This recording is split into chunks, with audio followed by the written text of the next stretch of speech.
Subukan mong makipag-ugnayan sa mga nilalang mula sa labas ng daigdig. Parang sumisigaw ka sa universo, hawak ang karatulang nakasulat sa wikang senyas. Maaring may ibang anyo ng katalinuhan sa ibang planeta sa universo bukod sa daigdig. Pero hanggang ngayon, katahimikan pa rin ang namamayani. At paano kung ang dahilan kung bakit wala pa tayong natatanggap na mensahe mula sa mga sibilisasyong mula sa labas ng daigdig kahit na daan-daang milyon ang mga planetang maaring tirhan sa ating kalawakan ay dahil napakalawak ng kalawakan kaya walang makaririnig sa iyong sigaw?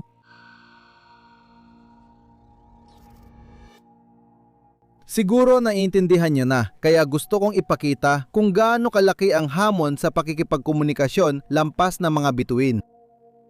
Dahil hindi mahalaga kung ang nilalaman ng mensaheng sinusubukan mong ibahagi ay isang manual para magamit ang isa sa pinakamalalaking imbensyon na nagawa ng isang species sa universo gaya ng makina ng raklet o mga plano ng isang particle accelerator. Para makarating sa destinasyon, kailangang malampasan ang malayong distansya na naghihiwalay sa inyo ng ibang sistemang bituin. Wala namang bago dito, matagal na ang ideyang ito at sa buong makabagong panahon, maraming magagaling na isipan ang nakaisip ng mga malikhaing paraan para mapagtagumpayan ang napakalawak na distansya at mabigyan ng sapat na lakas ang ating boses para mapansin ng mga posibleng extraterrestrial. Noong unang bahagi ng ika-19 na siglo, habang naniniwala pa ang mga tao na may matatalinong nilalang sa buwan, Mars o Venus, dahil hindi pa natin nakikita sa teleskopyo kung gaano kadelikado ang mga mundong ito, may ilang palaisip na nagmungkahi ng malalakas na signal ng liwanag para mapansin tayo sa malawak na saklaw. Noong 1919 upang makipag-ugnayan sa mga nilalang na pinaniniwala ang nabubuhay sa ibabaw ng Venus, seryosong iminungkahi na maghukay ng sunod-sunod na malalapad na trench na may daan-daang metro ang lapad sa gitna ng Sahara. Kapag pinagsama, makakabuo ng geometrikong hugis na humigit kumulang 30 kilometro ang lapad. Bawat isa sa mga trench ay dapat punuin ng tubig at sa ibabaw nito ay balak magbuhos ng malaking dami ng kerosene na kapag sinindihan ay magsisilbing signal tuwing gabi. Mula sa disyertong ginawang parang napakalaking pisara kung saan maari tayong magsulat gamit ang apoy ayon sa ating kagustuhan. Makalipas ang isang taon, noong 1920 iminungkahi ng henyo sa matematika na si Carl Friedrich Gauss na magtanim sa Siberian tundra. Mamahilera ng pine, ilang kilometro ang lapad, pumapalibot sa malalawak na taniman ng rye at trigo upang makabuo ng isang hugis na geometriko na magpapakita ng teorema ni Pythagoras. Isang napakalaking hugis na kaya makita ng mga Selenites, mga pinaniniwalaang naninirahan sa buwan. Wala sa mga disenyong ito na iginuhit sa malawakang sukat sa ibabaw ng ating planeta ang naisakatuparan. At sa pagyusbong ng kuryente, nagsimula tayong mag-isip ng iba pang paraan para mapansin tayo. Noong 1874, sinubukan ng inhinyerong si Charles Cross na naniniwalang may mga taga-Mars na mangalap ng pondo para sa isang malaking parabolikong salamin na magtutuon ng liwanag ng araw sa Mars upang gumawa ng mga figura, ngunit hindi siya nagtagumpay. Sa sumunod na taon, noong 1875 isang Finnish na mathematician na may pangalan na halos hindi mabigkas, si Edvard Jungelberg-Novius ay nagplano ng paggawa ng isang aparato na binubuo ng 22,500 na mga ilaw na dekuryente. Kapag sabay binuksan, makakapagpadala ito ng senyas sa mga taga-Mars. 150 taon matapos manatili sa papel ang mga ideyang ito, malaki na ang pag-unlad ng ating teknolohiya. Gayunpaman, mas naging mahirap ang mga hamon sa pakikipagkomunika sa kalawakan, tila kabaligtaran pa. Ngayon, alam natin na walang matalinong nilalang na nakatira sa alinmang planeta ng ating sistemang solar. At para umasa na mapansin tayo ng mga posibleng nilalang mula sa ibang mundo, kailangan nating tumingin sa mga napakalalayong planeta, mga planetang umiikot sa ibang mga bituin maliban sa sarili nating araw. Ngunit, ang kalawakan sa paligid natin ay napakalawak, kaya hindi talaga posible sa ngayon na umasa tayo makipagkomunikasyon sa kalawakan gamit ang mga karaniwang senyas na liwanag gaya ng nakikitang liwanag. Dahil sa napakalalayong distansya na naghihiwalay sa atin at sa ibang mga bituin, ang liwanag na nakikita natin ay mabilis na nawawala, parang yelo na natutunaw sa ilalim ng araw. Sa totoo lang, ang laki ng kalawakan ay napakalawak, kaya tanging ang pinakamalalakas na bituin lang ang nakikita mula sa malayo. Para maniwala ka, isipin mong ang pinakamalapit na bituin sa atin ay 4.2 light years lang ang layo. Nasa kalawakan, parang kapitbahay lang ang layo ay hindi mo pa rin makikita gamit lang ang iyong mga mata. Nadiskubre lang ito gamit ang teleskopyo noong unang bahagi ng ika-20 siglo. Ang tinutukoy natin ay isang bituin na kahit 1,000 beses mas mahina ang liwanag kaysa araw ay bituin pa rin. Isang bituin na bawat segundo ay naglalabas ng mas maraming enerhiya kaysa sa lahat ng enerhiyang nagamit ng tao mula Rebolusyong Industrial. Dahil dito, nang malinawan tayo sa limitasyon natin, naghanap tayo ng ibang paraan para mapansin, kabilang ang kakaibang pakikipagkomunikasyon gamit ang nuclear bomb. Noong 1971 sa gitna ng malamig na digmaan, sa unang kumperensya na may layuning pag-isipan ang mga paraan para matukoy at makontak ang mga posibleng alien, may nagmungkahi na tipunin sa kalawakan lahat ng nuclear warheads ng Estados Unidos at Unyong Sobyet at sabay-sabay pasabugin. Sa ganitong paraan, makakalika ng napakalaking dami ng X-ray at dapat makita ng ibang advanced na sibilisasyon. Ang ideya ay mapatigil ang karera sa armas nuklear habang sabay na kumakaway sa mga extraterrestrial. Kasunod nito, iminungkahi ni Andrei Sakharov, kilalang pisikong Soviet at taga-suporta ng nuclear disarmament, na ilagay lahat ng bomba sa ilang lugar sa solar system. Pagkatapos, pasabugin ang mga ito sa particular na ritmo kung saan ang mga paminsan-minsang kislap ay pwedeng magpadala ng simpleng mensahe gamit ang sunod-sunod na prime numbers sa nuclear explosions. Mahirap at delikado itong gawin dahil kailangang ilagay ang bomba sa rocket bago ipadala sa kalawakan, kaya hindi talaga sineryoso ang mga mungkahing ito. Sa mga sumunod na taon, 4 na magkakaibang probe patungo sa mga panlabas na planeta ng ating solar system ang nagdala ng mga plaka at disk na gawa sa ginto, kung saan nakaukit ang ilang mga inskripsyon na nakalaan para sa ibang mga sibilisasyon na maaring lumitaw sa universo. Ang mga probe na ito na lumulutang sa kalawakan, dalang bahagi ng ating pagkatao, ay hindi talaga nakatuon sa anumang partikular na sistema ng bituin. At higit sa lahat, napakaliit at mabagal sila kumpara sa laki ng kalawakan, kaya halos wala silang tsansang masalubong o mahuli ng iba. Para kumbinsihin kayong malamang na nawala na magpakailanman ang mga boteng ito sa dagat na walang tiyak na patutunguhan, dapat nating balikan kung gaano kalawak ang ating solar system. Iyan, kung ikukumpara ng tama, ay ang pagkakaiba ng laki ng daigdig at ng buwan. Dito, makikita nyo ayon sa sukat ang distansyang naghihiwalay sa atin at sa satellite. Para makarating mula sa ating planeta papunta sa buwan o pabalik, gamit ang isang butil ng liwanag, ang pinakamabilis na bagay sa universo, aabuti ng mahigit 1 segundo. Tumatagal ng 8 minuto at 20 segundo bago makarating mula sa araw papunta sa Earth. Para makarating mula sa araw papunta sa Neptune, ang huli sa mga higanteng planetang gas, kailangan ng halos 4 na oras at 10 minuto. Para marating ang dulo ng gravitasyonal na saklaw ng ating bituin at makalabas sa solar system, inaabot ng liwanag ng 1.5 taon. At ang pinakamalapit na bituin sa atin ay nasa 4.2 na taong liwanag mula rito. Ang probe na Voyager 1 may dalang ginintuang disk para sa mga nilalang mula sa ibang daigdig, ang pinakamalayong narating ng bagay na gawa ng tao. Ang pinakamabilis sa lahat ay gumagalaw sa kalawakan sa nakakabighaning bilis na 60,000 km/h. At kahit na ang bilis na ito ay tila nakakagulat, ito ay halos 18,000 beses na mas mabagal pa rin kumpara sa bilis ng liwanag. Kaya para mapagtagumpayan ang distansyang katumbas ng layo natin sa pinakamalapit na bituin sa atin, aabutin ng halos 70,000 taon ang probe na ito. Mahaba ang panahon yan. Iyan ang dahilan kung bakit sa komunikasyon sa kalawakan, palaging liwanag ang ginagamit dahil ito ang pinakamabilis sa universo. Ang problema, kailangan nating lumika ng liwanag na sapat na lakas para makita mula sa pinakamalapit na bituin sa araw sa loob ng ilang linggo gamit ang ilang libong beses ng enerhiyang taunang gamit ng sangkatauhan. Nasang-ayon naman tayo, hindi abot kamay at walang saysay. Isang unang solusyon para malabanan ang kakayahan ng kalawakan na palabnawin ang ating mga signal ay maaaring gamitin ang matitinding laser pulses na magkokonsentra at magtutuon ng mga sinag ng liwanag sa napakanipis na mga sinag para mabawasan ng husto ang pagkawala ng signal sa kalawakan. Ang problema, kahit ganito, sobrang laki pa rin ng energyang kailangan para maging detectable ang ganitong sinag. Kailangan mo ng enerhiya na katulad ng nalilian ng nuclear power plant para makagawa ng laser beam na detectable hanggang ilang 10 light years kahit walang makabagong teknolohiya. Bukod pa rito, unti-unting kumakalat at humihina ang sinag kaya hindi na ito makilala.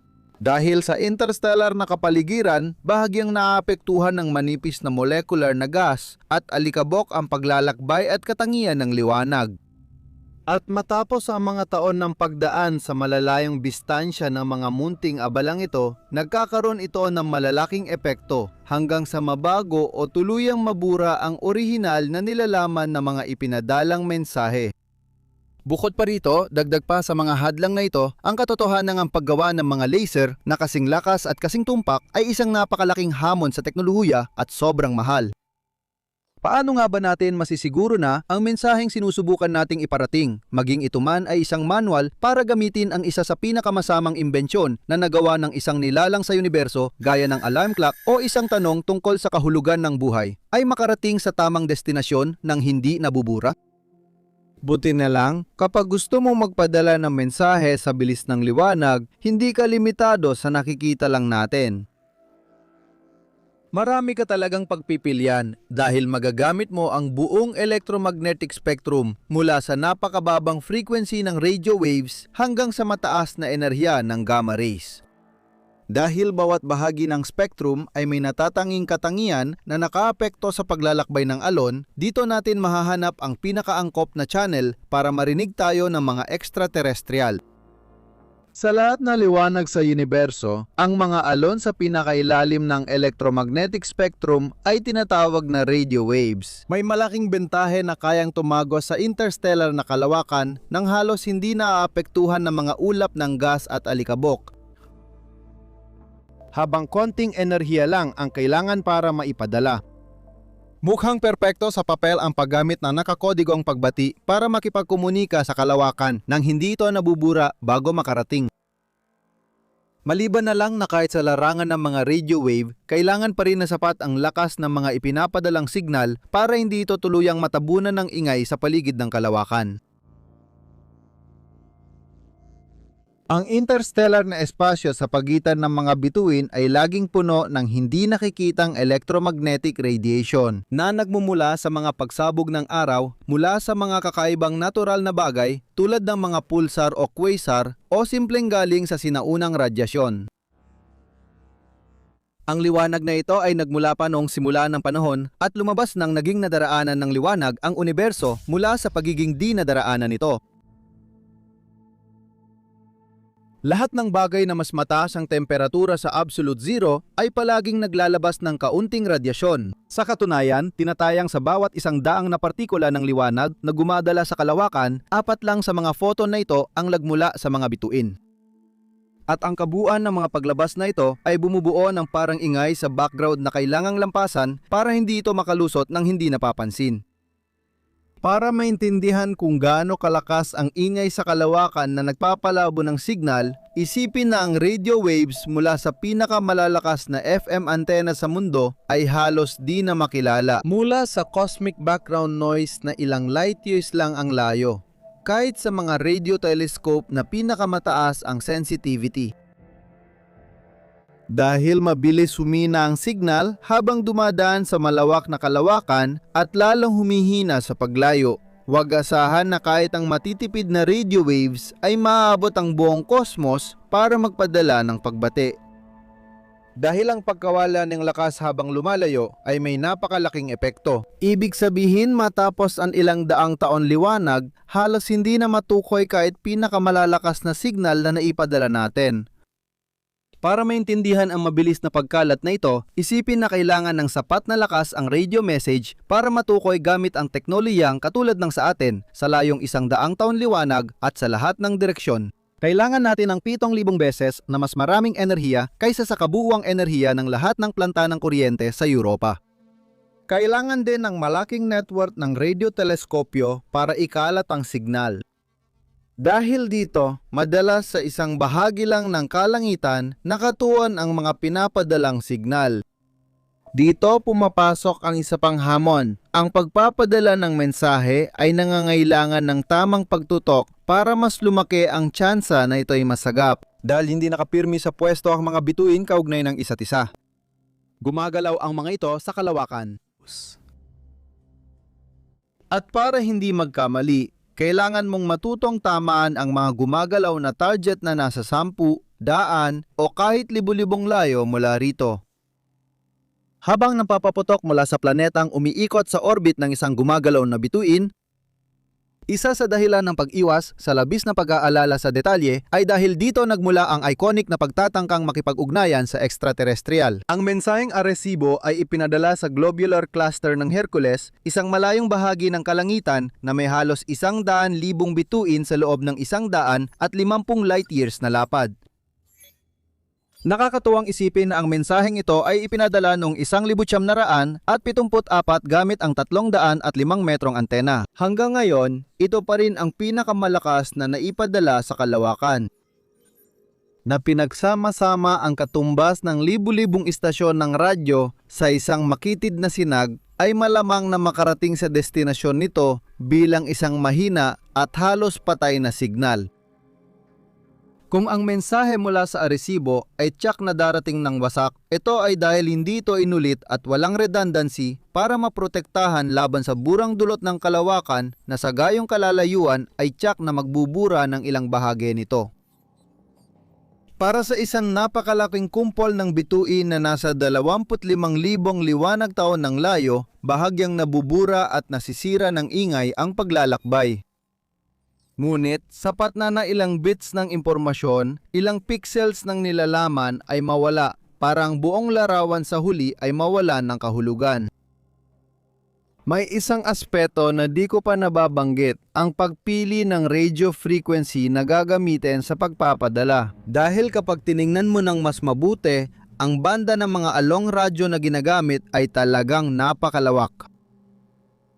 Kaya ang tanong ay, kung sa dami ng mga posibleng frequency, meron bang isang frequency na namumukod tangi sa iba kung saan mas makatuwirang makinig at magpadala? Sa madaling salita, anong mga radyo kaya ang pinakikinggan ng mga nilalang mula sa ibang daigdig? Maaring mukhang lubos na walang saysay ang tanong na ito para sa iyo. Ayon sa karamihan ng mananaliksik, malamang na pinakikinggan ng mga nilalang mula sa ibang daigdig ang Radyo Trudeau. Ako ang nagbigay ng pangalan dyan pero hindi opisyal yon. Ang Radyo Trudeau ay ang frequency band na nasa pagitan ng 1 at 3 GHz at sa napakalawak na hanay ng spektro elektromagnetiko, ito ang rehiyong itinuturing ng lahat bilang isang potensyal na lugar ng pagkikita. Sa isang banda, malinaw ang mga ulap ng gas at alikabok sa pagitan ng mga bituin sa mga wavelength na ito. Dito rin matatagpuan ang kilalang Trudeau. Sa cloud nito, ang spectral signature ng mga elementong bumubuo sa tubig tulad ng hidroheno ang pinakamasagana at simpleng elementong atomiko sa universo. Ang ideya sa pagpili ng frequency na ito ay maaring ituring na universal na tagpuan ng mga maunlad na sibilisasyong mula sa ibang daigdig na tulad natin ay naghahanap ding magpadala o makinig.